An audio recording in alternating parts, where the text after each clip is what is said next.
So all of these conditions, mass migration, crop failures, ongoing disasters, they are the perfect breeding ground for fascism, which is, Adorno said, fear and destructiveness are the major sources of fascism. Authoritarianism and totalitarianism, they're slightly different political forms, none of them are great. We were fond of saying, never again, says Rob Riemann, the founder and president of the Nexus Institute. But the reality is that fascism hijacks democracy over and over, and that we're ignoring the warning signs because denial again is more comfortable than facing inconvenient truths. And when you look at this poster of the warning signs of fascism, I suspect you'll agree with me that they're already here. World War II teaches us within living memory lessons about what humans are capable of doing to each other under extreme circumstances. And this ecological crisis goes off the scale of extreme circumstances. So here's a quote about the Soviet prisoners of war in 1941 from Bloodlands by Timothy Snyder. When the German army transported Soviet prisoners of war by train, it used open freight cars with no protection from the weather. When the trains reached their destinations, hundreds or sometimes even thousands of frozen corpses would tumble from the open doors. Death rates during transportation were as high as 70%. Perhaps 200,000 prisoners died in these death marches and death transports. In 1941, those who could not work saw their official rations cut by 27%. This was for many prisoners a purely theoretical reduction, since in many prisoners of war camps no one was fed on a regular basis, and in most the weaker had no access to food anyway. A remark of the Quartermaster General of the German army made explicit the policy of starvation. Those prisoners who could not work, he said, are to be starved. Across the camps, prisoners ate whatever they could find, grass, bark, pine needles. They had no meat unless a dog was shot. A few prisoners got horse meat on a few occasions. Prisoners fought to lick utensils while their German guards laughed at their behaviour. When cannibalism began, the Germans presented it as the result of the low level of Soviet civilizations. The Germans shot on a conservative estimate 500,000 Soviet prisoners of war. By way of starvation or mistreatment during transit, they killed about 2.6 million more. All in all, perhaps 3.1 million Soviet prisoners of war were killed. And then 4 years later, when Russians marched into Germany, 2 million women were raped. Some women were raped between 60 and 70 times. When society gets into a state of horrendously immoral behaviour, terrible things happen. So this is a blog that came out this year from Douglas Rushkoff. He's the Professor of Media Theory and Digital Economics. The picture in the corner is an attempt at a human biosphere where you get to live outside the earth. And he said, survival of the richest, the wealthy are plotting to leave us behind. Last year I got invited to a super deluxe private resort to deliver a keynote speech to what I assumed would be 100 or so investment bankers. It was by far the largest fee I had ever been offered for a talk, about half my annual professor's salary, all to deliver some insight on the subject of the future of technology. My audience was brought to me 5 super wealthy guys, yes, all men from the upper echelon of the hedge fund world. After a bit of small talk, I realised they had no interest in the information I had prepared about the future of technology. They had come with questions of their own. Which region will be less impacted by the coming climate crisis, New Zealand or Alaska? And finally, the CEO of a brokerage house explained that he had nearly completed building his own underground bunker system and asked, how do I maintain authority over my security force after the event? They knew armed guards would be required to protect their compounds from the angry mobs. But how would they pay the guards once money was worthless? What would stop the guards from choosing their own leader?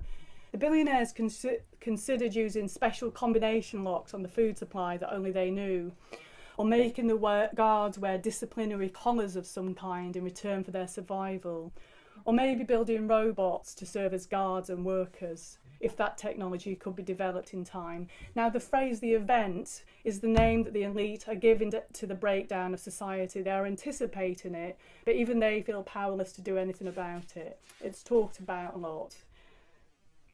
So there are many detailed things that written about changes that could and need to be made, but we all seem to be in some kind of mental herding effect.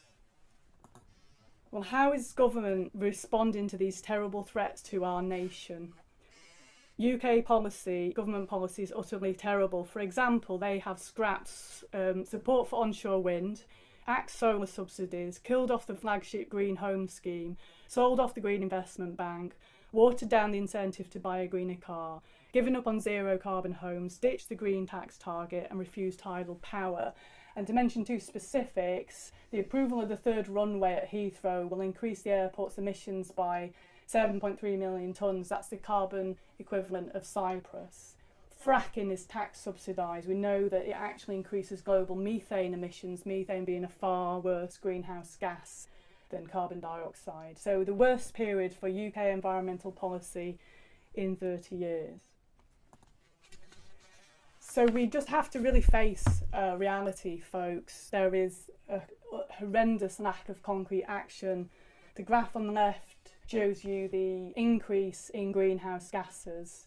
When the first IPCC report came out in 1990, 28 years ago, the UN warned us then to keep temperature rises to 1 degree C or face societal collapse.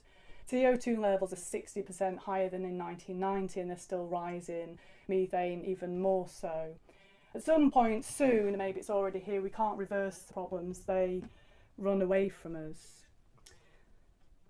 So we have to conclude that conventional approaches to dealing with climate change have failed to deal with the problem on two levels. Governments have failed to introduce the large-scale changes that are only in their power to implement. And environmental organisations have failed to put enough pressure on governments to introduce these changes.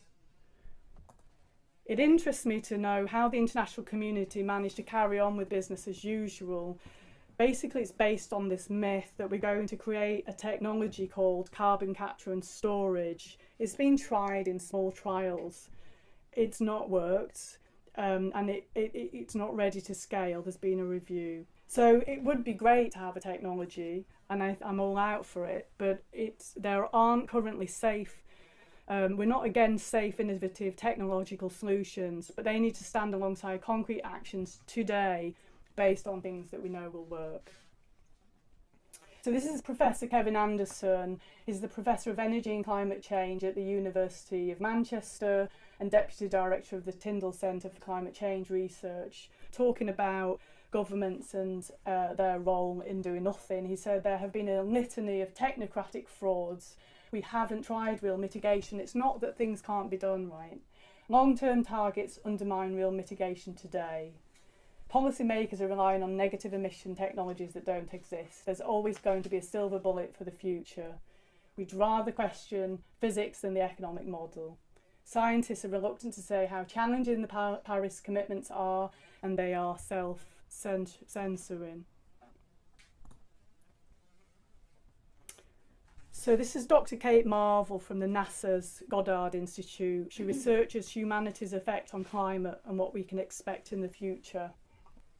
And she says, to be a climate scientist is to be an active participant in a slow-motion horror story. We are inevitably sending our children to live on an unfamiliar planet. As a climate scientist, I am often asked to talk about hope.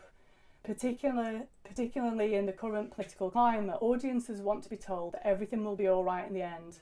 Climate change is bleak, the organisers always say. Tell us a happy story, give us hope. The problem is, I don't have any. She goes on to say that hope is a creature of privilege. We know that things will be lost, but it's comforting to believe that others will bear the brunt of it.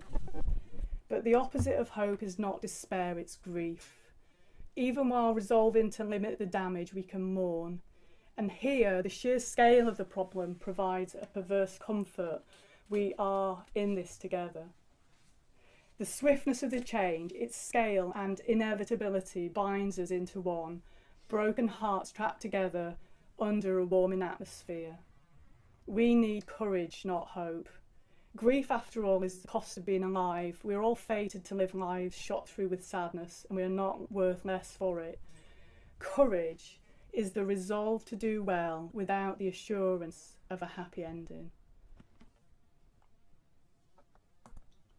So I'm just going to pause for a couple of minutes to let that sink in before we move on to the next part.